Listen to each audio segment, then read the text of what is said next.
Hello students, आज geometry का part 6 है जिसमें हमें टाइप्स ऑफ एंगल्स के बारे में पूरा एक्सप्लेन करेंगे, पूरा डिस्कस करेंगे। मैंने इस प्रीवियस वीडियोज़ में बताया था कि एंगल्स क्या होता है, सिर्फ ऐसे ही ओरली बताया था कि एक्यूट एंगल ये होता है 0 to 90 के बीच में होता है, राइट एंगल 90, ऑब्टयूज एंगल 90 to 180, और आगे भी इसी तरह से स्ट्रेट एंगल क्या होता है थोड़ा थोड़ा ओरली बताया था, है ना, ओवरव्यू दिया था। अब यहाँ पर अच्छी तरह से हम डायग्राम बनाएंगे और उनकी डेफिनेशन लिखेंगे एक सीरीज से। ठीक है, पहले एक्यूट एंगल था, जिस तरह से मैंने वहाँ लिखाया था उसी तरह से यहाँ पर पढ़ाना स्टार्ट करूँगा। पहले एक्यूट था, राइट था, ऑब्ट्यूज था, स्ट्रेट था, रिफ्लेक्स था, कंप्लीट था। इस तरह से मेनली 6 एंगल्स थे वहाँ पर।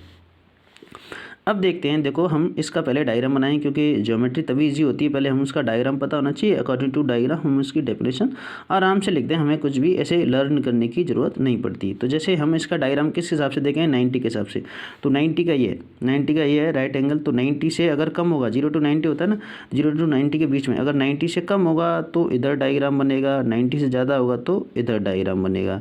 ठीक है, तो तो यहाँ मतलब 90 से कम है, 90 से कम है तो कुछ भी ले सकते हैं, 50, 60, 70, 80, कुछ भी। मैंने एक एग्जांपल ले लिया 60 डिग्री का। तो इस तरह से मतलब 90 से कम है तो एक्यूट एंगल का डायग्राम है। तो हम कहते हैं an angle whose measure, an angle whose measure is more than 0 degree but less than 90 degree is called an acute angle. देखो डेफिनेशन हम दो तरीके से लिख देते हैं। कैसे, या तो हम यहीं से स्टार्ट करें एक्यूट एंगल से, मतलब इट इज़ ए, है ना, यहीं से इसके इट इज़ ए, तो हम यहीं से स्टार्ट करेंगे तो बाद में हमें नाम लेने की ज़रूरत नहीं पड़ेगी। और मैंने स्टार्ट कहाँ से किया, एन एंगल, मतलब एक ऐसा एंगल जो 0 to 90 के बीच में होता है, तो हम बाद में लिखना पड़ेगा is called an acute angle. Clear, दो तरीके से डेफिनेशन लिख देते हैं। अब एक और लिख सकते हैं, जैसे मैंने सिंगुलर में डेफिनेशन लिखी है तो हम प्लूरल में लिख सकते हैं एंगल्स इन विच, तो हमें यहाँ लिखना पड़ेगा are called an acute angle. तो किसी एक तरीके से लिख सकते हैं, चाहे सिंगुलर लिख सकते हैं, चाहे प्लूरल लिख सकते हैं, और दूसरा वहाँ से इट से स्टार्ट कर सकते हैं। ठीक है, तो किसी एक तरीके से लिख सकते हैं। मैंने एक तरीके से यहाँ लिख दिया सिंगुलर बना के, और कहीं मतलब एन एंगल से स्टार्ट करके। ठीक है, तो लिखेंगे an angle whose measure is more than 0 degree but less than 90 degree is called an acute angle.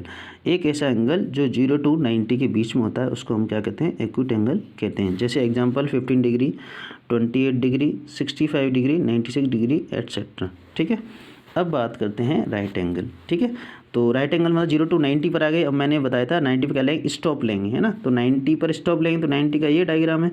तो अगर इसकी डेफिनेशन क्या लिखेंगे, an angle whose measure is equal to 90 degree, या फिर an angle whose measure is exactly 90 degree is called right angle. ठीक है, तो एग्जाम्पल क्या हुआ, 90 हो गया। अब बात करते हैं ऑब्ट्यूज एंगल 90 to 180, है ना।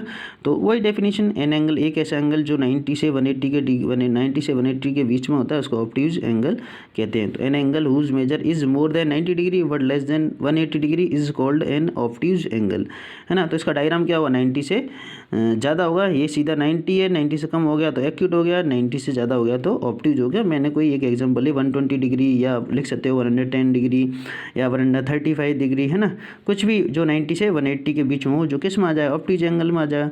तो हमें कुछ भी ऐसे रटने की जरूरत नहीं है, सिंपल सी बात है। 0 to 90, 90 पे स्टॉप लिया, अब 90 to 180, है ना। अब आगे हम अगली वीडियोज़ में स्टॉप लेंगे, फिर हम मतलब 180 पे स्टॉप लेंगे, 180 to 360 जाएंगे, फिर 360 पे स्टॉप लेंगे। तो मैंने समझाया था कि 3 एंगल स्टॉप वाले हैं, 3 ऐसे रनिंग वाले हैं। तो हमें इस तरह से बहुत ईजी हो जाता है और ज़्यादा समझने में ज़्यादा कोई प्रॉब्लम नहीं होती। तो 90 to 180 के एग्जाम्पल क्या है, 95 डिग्री, 105 डिग्री, है ना, और 165 डिग्री, 179 डिग्री एट्सेट्रा, और भी कई सारे हैं।